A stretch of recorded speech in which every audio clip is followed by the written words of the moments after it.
you pay them? How you pay these people? Those you oppressed?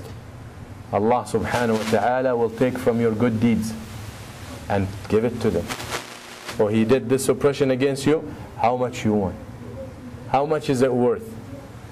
Allah subhanahu wa ta'ala al-adil. Allah is fair. So we'll take from this and give it. We'll take good deeds from you and give it from this muflis. Wal-iyadu billah, nasallah. None of us will be that person. We'll take from his good deed and give. Good deed. Give everyone.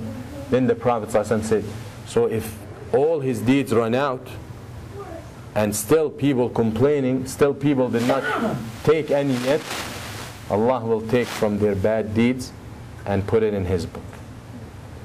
Now how much hasanat he has? No. How much bad deeds? More. More than what he did. فَتُطْرَحُ عَلَيْهِ فَيُطْرَحْ فِي النَّارِ. So all these bad deeds will be put in his book, and then he will be put in the hellfire.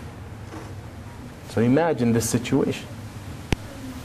This situation when Allah subhanahu wa ta'ala, that's why I said, no one will enter al-Jannah before this takes place.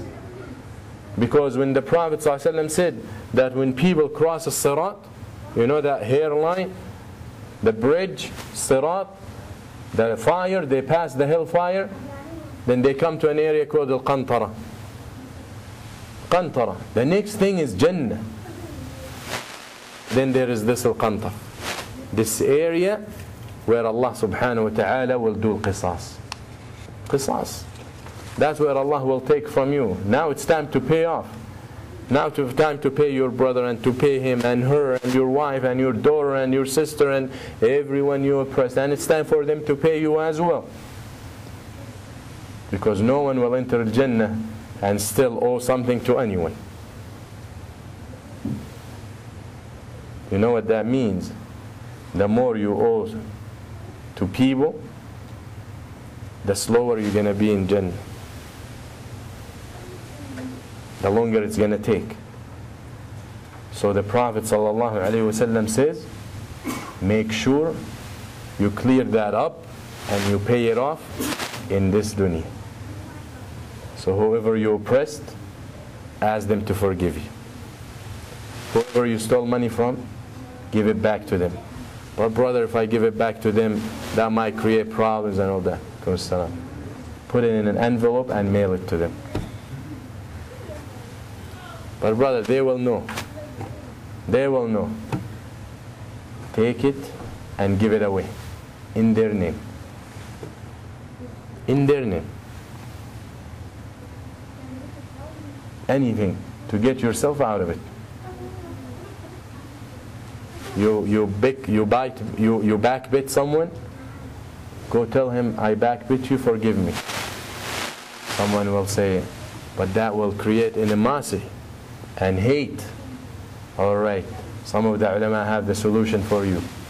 Then the people you mention them bad in front of, you mention them good.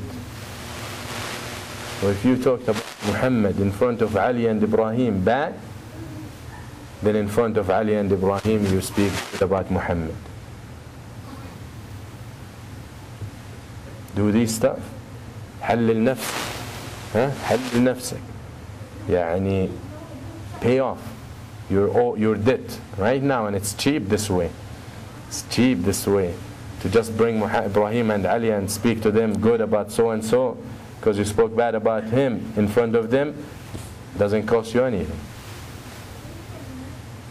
But in the day of judgment, it really costs good deeds and bad deeds.